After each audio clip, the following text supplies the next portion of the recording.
मेरे प्रिय दर्शकों नमस्कार। प्रिय दर्शकों, ऋषि ज्योतिष में आपका स्वागत है। ऋषि ज्योतिष समय समय पर आपका मार्गदर्शन करता रहा है और मैं सबसे पहले आपको बहुत धन्यवाद दे दूं कि आप मेरे वीडियो बड़ी उत्सुकता से देख रहे हैं। आशा करता हूं आगे भी देखते रहेंगे। आज के इस महत्वपूर्ण वीडियो में हम आपका मार्गदर्शन करेंगे कर्म भाव का स्वामी। जैसे मैं हमेशा बताता हूं, कुंडली में ये लगन का भाव है, स्वयं का प्रतिनिधि, द्वितीय भाव धन का, तृतीय पराक्रम का, चतुर्थ भाव घरेलू सुख, पंचम भाव शिक्षा बुद्धि, छठा भाव रोग शत्रु ऋण, सप्तम भाव जीवन साथी, अष्टम भाव आयु कष्ट और गड़ा हुआ धन, नवम भाव भाग्य भाव, दसम भाव सम्मान का भाव है, व्यवसाय का भाव है, पिता के सुख का भाव है, एकादश भाव आमदनी का, द्वादश भाव तीर्थ भाव है, सहवान सुख का भाव है, दंड का भाव है, विदेश का भाव है। तो आज हम बात करेंगे दसम भाव। दर्शकों, दसम भाव शीर्ष केंद्र है। हम हमेशा बताते हैं या कोई भी ज्योतिषाचार्य बताता है कि पंचम भाव उनसे संबंधित रखता है जो पूर्व जन्म में आपके द्वारा अभिलाषाएं थी, अधूरे रह गए, उनको दर्शाता है। और नवम भाव आपने जितने पूर्व जन्म में कर्म किए उनके प्रतिफल के रूप में आपका नवम भाव विकसित होता है। अच्छे किए तो अच्छा होगा, खराब किए हैं तो खराब होगा। और ये जो कर्म भाव है, जिसको दसम भाव बोला गया है, प्रतिष्ठा का भाव बोला गया है, ये भी केंद्र है। ये भाव में जो अभी आप कर्म कर रहे हो उससे आपका अगले जन्म का भाग्य बनेगा। दर्शकों, कुंडली में ये 4 केंद्र हैं, इनका अपना अपना महत्व है।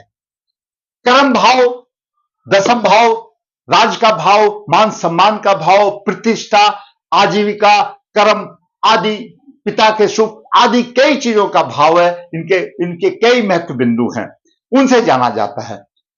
इसके साथ साथ सूर्य, शनि, गुरु और चंद्रमा आदि का भी ग्रहों का विचार कर लेना आवश्यक चाहिए, क्योंकि नवम भाव भाग्य भाव है और पंचम भाव नवम भाव से नवम पड़ता है और चंद्रमा सुख का भाव है।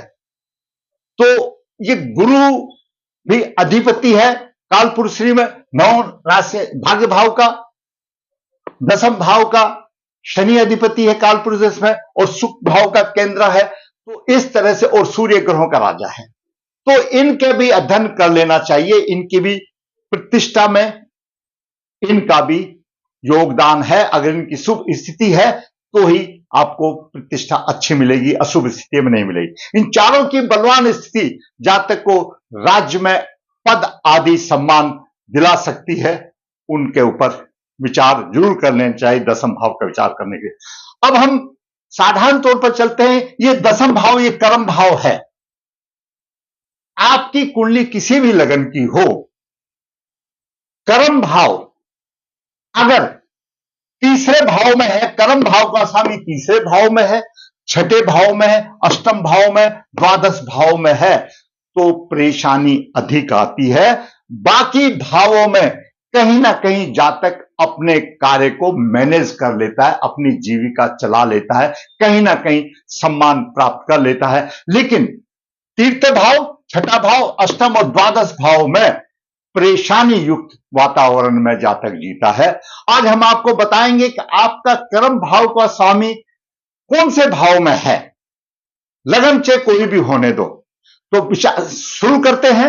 अगर कर्म भाव का स्वामी आपका लगन में हो तो ऐसा जातक विद्वान होगा, विख्यात होगा, धनी होगा, बाल अवस्था में रोगी हो सकता है। परंतु अगर यहां पर मेष लगन है तो शनि होगा, नीच का प्रभाव देगा, वो शनि अशुभ रहेगा। कर्क लगन होगा तो मंगल दसम भाव का स्वामी बनकर के यहां पर आएगा तो वो नीच का प्रभाव देगा। तो मेष लगन और कर्क लगन को छोड़ करके बाकी लग्नों में दसम भाव का स्वामी यहां लगन में होगा तो अच्छा ही योग देगा, विख्यात बनाएगा, विद्वान बनाएगा और केंद्र त्रिकोण का हो जाता है, राजयोग बन जाएगा। अब बात करते हैं द्वितीय भाव में। द्वितीय भाव में धनी होगा, गुणी होगा, राजमान होगा, माता से स्नेह होगा, परंतु जातक प्रसन्न नहीं होगा, हमेशा माता में ही दोष निकालता रहेगा, अल्पभोजी होगा, कम खाने वाला होगा, आलसी होगा, और अगर शुभ ग्रह हो तो पिता का अच्छा सुख मिलता है। ये द्वितीय भाव में मैं आपको साधारण तौर पर बता देता हूं, व्याख्या तो बहुत बड़ी है, वीडियो बहुत लंबा हो जाएगा। अब बात करते हैं तीसरे भाव में। दसम भाव का स्वामी अगर तीसरे भाव में हो तो दसम से षष्टक योग बनता है। भाइयों बहनों का सुख, पराक्रम, गुणी, ये सब वक्ता, परंतु षष्टक योग के कारण दास वृत्ति सी महसूस होती है उसको, और कुटुंब में विरोध भी हो जाता है, और व्यवसाय उसका स्थिर नहीं होता। व्यवसाय स्थिर नहीं होता तो ये षष्टक योग बनता है तृतीय भाव में दसम भाव का स्वामी हो जाने से। अब बात करते अगर दसम भाव का स्वामी चतुर्थ भाव में हो, सुखी होगा, माता का भक्त भी होगा, वाहन आदि सब होंगे, गुणवान होगा, अच्छा घर होगा, धनी होगा, और जनता से सहयोग होगा, क्योंकि दसम भाव प्रतिष्ठा का भाव है और चतुर्थ भाव जनता का भाव है। ऐसे जातक चुनाव में भी विजयी होते हैं, और जो चुनाव में विजयी होते हैं तो आपको पता है राजनेताओं को कितना सम्मान मिलता है, तो यहां पर सुखी बनाएगा। अब बात करते हैं दसम भाव का स्वामी पंचम भाव में हो, त्रिकोण का स्वामी, केंद्र का स्वामी त्रिकोण में आ गया, हमेशा शुभ होगा, बुद्धिमान तो होगा ही होगा, क्योंकि बुद्धि विवेक का भाव है, अच्छा होगा, विख्यात भी होगा, ये अपने आप में राजयोग बनता है, और उसकी संतान भी उसको चार चांद लगाने वाली बनेगी, अच्छी संतान होगी। अब बात करते हैं दसम भाव का स्वामी छठे भाव में हो, पिता के सुख से हीन होगा, पिता और पुत्र में सामंजस्य नहीं होगा, उनकी हीन भावना रहेगी, शत्रुओं से वह पीड़ित होगा। अगर छठे भाव में दसम भाव का स्वामी होगा तो अशुभ स्थिति होगी, और खर्चा बेकार होगा, कोर्ट कचहरी का चक्कर भी हो जाएगा। छठे भाव में अशुभ माना गया है, कलह कारण होगा, हमेशा झगड़े की स्थिति होगी उसकी। अब बात करते अगर दसम भाव का स्वामी सप्तम भाव में हो, ऐसे जातक को पत्नी से पूर्ण सुख मिलेगा, और उसकी पत्नी भी गुणवत्ता होगी, सुखी होगी, धर्म प्राण होगी, अपने पति के लिए आसक्त होगी, और स्त्री सर्वगुण संपन्न होगी, सास ससुर की सेवा करने वाली होगी। तो और फिर चाहिए क्या भाई, चाहिए क्या। और जब यहां होगा दसम भाव का स्वामी तो लगन को भी प्रभावित करेगा अपनी सप्तम दृष्टि से, तो अच्छा होगा। अब बात करते हैं अष्टम भाव में। पहले छठे भाव में मैंने बताया, अष्टम भाव में होगा तो जातक कपटी होगा, उसके कार्य निम्न स्तर के होंगे, माता को संताप देने वाला होगा, क्रूर होगा, कपटी होगा, कर्म और धर्म को मानने वाला नहीं होगा, समाज में निंदा का पात्र बनेगा, कर्महीन होगा, आयु भी लंबी होगी, यहां अष्टम भाव में होगा, और व्यवसाय त्रुटिपूर्ण रहेगा, व्यवसाय हैंड टू माउथ हो जाए वो भी बहुत होगा। ये अष्टम भाव का प्रभाव है। अब बात करते हैं नवम भाव में। दर्शकों, दसम भाव का स्वामी अगर नवम भाव में हो तो आपको पता है दसम भाव कर्म है, नवम भाव भाग्य का है, राजकुल में जन्म जैसा होगा, राजाओं की तरह से होगा, सामान्य कुल में भी पैदा हो जाने के बाद ऊपर उठेगा और सभी प्रकार के उसको सुख मिलेंगे। दसम भाव का स्वामी दसम में हो तो कहने की कोई बात ही नहीं है, हर एक काम में दक्ष होगा, प्रतिष्ठा सम्मान उसको सहज ही मिल जाएंगे, सभी का सम्मान भी करेगा और सभी से सम्मान की भी प्राप्ति होगी, दसम भाव में होगा। उसके बाद एकादश भाव में, एकादश भाव में दसम भाव का स्वामी होगा तो धनी होगा, सुखी होगा, सत्यवादी होगा, हमेशा प्रसन्न रहने वाला होगा, उसकी माता दीर्घ लंबी आयु होगी और माता का पूर्ण सुख उसको मिलेगा। दसम भाव का स्वामी अगर द्वादश में हो, राज कार्य में लगा रहेगा, घर की तरफ कोई परवाह नहीं करेगी, शत्रुओं का भय रहेगा, कोर्ट कचहरी में आना जाना लगा रहेगा, खर्चा हो जाएगा, बुद्धिमान होने के बावजूद भी चिंतित होगा और शत्रु प्रबल होंगे, दाम्पत्य जीवन सुखी नहीं होगा, टाइम नहीं दे पाएगा, मानसिक परेशानी और घर का ख्याल नहीं रखेगा। दर्शकों, ये मैंने आपको बताया दसम भाव के स्वामी। अगर दसम भाव का स्वामी इन भावों में शुभ स्थिति में है तो आपको ये फल मिलेंगे। अगर कहीं पीड़ित है तो उसी हिसाब से उसको थोड़ा सा कम फल मिलेंगे। लेकिन लगन में, मेष लगन में, कर्क लगन में परेशानी आएगी। बाकी सभी में तकरीबन उनको जो मैंने बताया, बलवान स्थिति में तो अच्छा होगा, भाई पीड़ित है तो जरूरी बात है उतने कम हो जाएंगे। इसी के साथ में मैंने आज आपको बताया दसम भाव के स्वामी का। आज हमारे पास जो कुंडली आई है उसका दसम भाव का स्वामी अष्टम भाव में है। आज का शीर्षक है आपकी कुंडली में कर्म भाव का स्वामी कहां पर है। मैंने सभी बता दिए कि आपकी कुंडली में जो भी है, मैंने उसका सारांश बता दिया। बोलना चाहूं तो एक एक भाव के लिए एक एक वीडियो एक एक घंटे का हो जाता है, लेकिन मैंने सारांश बता दिया। तीर्थ, छठा, अष्टम और द्वादश भाव में अशुभ माना गया है। तीर्थ, छठा, अष्टम और द्वादश भाव का भी मैंने आपको प्रभाव बता दिया। जातक का जन्म 20 दिसंबर 2001 शुक्ल पक्ष 7 नक्षत्र गुरुवार को हुआ।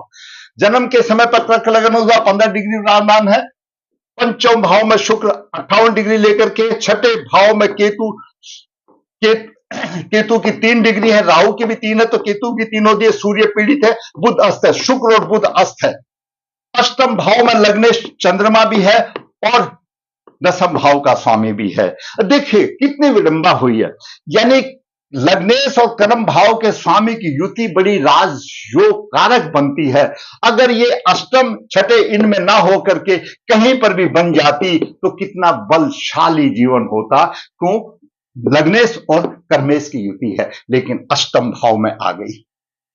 एकादश भाव में शनि 16 डिग्री लेकर वक्री है और द्वादश भाव में गुरु वक्री 18 डिग्री और राहु 3 डिग्री लेकर विराजमान है। दर्शकों, लग्नेश अष्टम स्थान में है, मलिन हृदय होगा, अधर्मी होगा और चरित्र कमजोर होगा क्योंकि शनि का प्रभाव है। दसम भाव का स्वामी मंगल अष्टम में है। शास्त्र ये कहता है कि जब दसवें अष्टम में चला जाता है, पूर्व जन्म के कर्मों के, अशुभ कर्मों के, पाप कर्मों के परिणाम शुभ दसम भाव का स्वामी अष्टम में होता है। और वहीं कहीं अष्टमे से पीड़ित हो जाए, अष्टमे से शनि से पीड़ित हो जाए तो प्रेत योग बन जाता है और उनका कोई भी जीव आत्मा प्रेत योनि में है। और हमने ऐसी कुंडलियों में प्रकट होते हुए देखा है पूजाओं के टाइम पर, नारायण बलि के टाइम पर। तो अष्टमेश शनि का प्रभाव मंगल पर भी है, अष्टमेश शनि का प्रभाव चंद्रमा पर भी है, राहु का भी प्रभाव चंद्रमा मंगल पर भी है, गुरु का प्रभाव भी अष्टम भाव में है, लेकिन द्वादश भाव में गुरु है। अगर गुरु द्वादश भाव से अष्टम भाव को देखता है तो हमारे शास्त्रों का यह कहना रहता है कि इसके शत्रु अधिक होंगे, आलसी होगा, विवेकहीन होगा और किसी दानी संस्था के उसमें हिसाब से, उसकी सहायता से उसका गुजारा चलेगा, उसको खाने की भी लाले पड़ जाएंगे। तो ये मैंने आपको बताया गुरु का प्रभाव। तो यहां पर दसम भाव का स्वामी इसमें हो गया। मंगल पर शनि का प्रभाव, सुखहीन, व्यवसाय हानि, प्रेत योग बनता है। मंगल पर शनि का प्रभाव, मंगल पर राहु का प्रभाव, चंद्रमा पर राहु का प्रभाव और गुरु देख रहा है चंद्रमा मंगल को, लेकिन ऊंची कुर्सी खराब है गुरु की, द्वादश भाव से देख रहा है अष्टम भाव को, तो यहां पर विवेकहीन बनाएगा, उसमें कोई विवेक नहीं रहेगा और हमेशा उसको बीमारियां देगा। क्यों? छठे भाव का स्वामी गुरु है और अष्टम में देख रहा, बीमारियां देगा और राहु का प्रभाव तो तेज होगा यहां पर। तो इस तरह से यहां पर छठे भाव का स्वामी गुरु होकर के ये अशुभ फलदाता बन गया है। और द्वितीय भाव का स्वामी, धन का स्वामी सूर्य छठे भाव में है, कर्ज योग बनाएगा, कर्ज से लेकर के सूर्य यहां पर खर्चा करेगा। यह जातक की स्थिति रही। दूसरा, दर्शकों, शुक्र से सप्तम शनि वक्री है, विवाह में भी परेशानी आएगी और शुक्र अस्त है, बुध भी अस्त है। शुक्र विवाह का कारक है पुरुष जातक के लिए और फिर शुक्र से सप्तम शनि है, विवाह में भी देरी आएगी, दाम्पत्य सुख नहीं मिलेगा। ये तो मैंने आज आपको बताया कि दसम भाव का स्वामी सभी भाव में क्या प्रभाव देता है। अब बात करते हैं जो कुंडली आई और हम इस धरती पर पैदा हुए मनुष्यों ने लेकर के तो कुछ कर्म करने के लिए, तो जरूरी बात है ये प्रेत योग है, अपने पूर्वजों की शांति कराना चाहिए। जातक को सूर्य को बराबर जल देना चाहिए और जातक को भागवती लॉकेट धारण कर सकता है, चंद्रमा मंगल और गुरु का लॉकेट धारण कर सकता है, उसको अवश्य राहत मिलेगी। लेकिन उससे पहले दोष निवारण करना पड़ेगा और विवाह से पहले कुंभ विवाह अवश्य करना चाहिए। जब तक मांगली भी है और पत्नी तो अच्छी मिलेगी, क्यों, दसम भाव का स्वामी शनि आमंत्रण में चला गया, लेकिन विवाह हो जाने के बाद ही तो मिलेगी, उससे पहले कहां मिल जाएगी। विवाह पर प्रतिबंध लग गया, शुक्र अस्त हो गया और शुक्र से सप्तम शनि वक्री हो गया। दर्शकों, मैंने होनहार बालक है, 2001 का जन्म है, 23 साल की है, माता पिता उसकी तारीखें बोलते हैं गुरुजी इसको नौकरी लगेगी कि नहीं लगी। अभी आप ही इसका डिसाइड कर लीजिए उसको नौकरी कैसे लगेगी। मैंने उसका सारा भाव आपको बता दिया।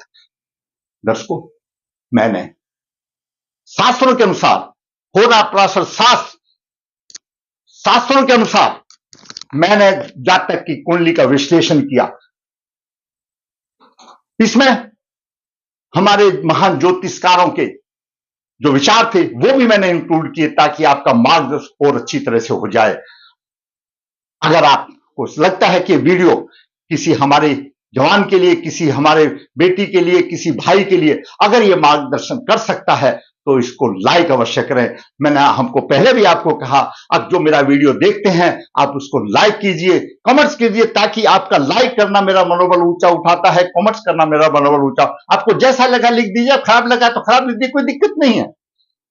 मेरा एक एक शब्द मेरा अनुभव है और शास्त्रों के द्वारा लिखा हुआ है, और जो मैंने अपने अध्ययन में पाया है, जो मैंने उसको अपने अनुभव में पाया है प्रैक्टिकल रूप में, उसी से मैं आपका मार्गदर्शन कर रहा हूं। ऋषि ज्योतिष नर्मदा जी के तट के नजदीक है, यहां पर काल सर्पदोष पितृदोष की पूजा की जाती है। जो इच्छुक है संपर्क करता है। ऋषि ज्योतिष हाथ से पत्रिका लिखता है, जो इच्छुक है संपर्क कर सकता है। ऋषि ज्योतिष कन्या भाव के लिए गुण मिलान बिना किसी शुल्क से आपकी राह आसान करता है, जरूरत है और संपर्क कर सकता है। दर्शकों, फिर कहूंगा आपको मेरा वीडियो अच्छा लगा लाइक करें, शेयर करें, और जिससे मेरा दर्शक में चैनल सब्सक्राइब करें ताकि मेरा मनोबल ऊंचा और इसी प्रकार वास्तविक कुंडली बना करके आपका मार्गदर्शन करता रहूं। धन्यवाद।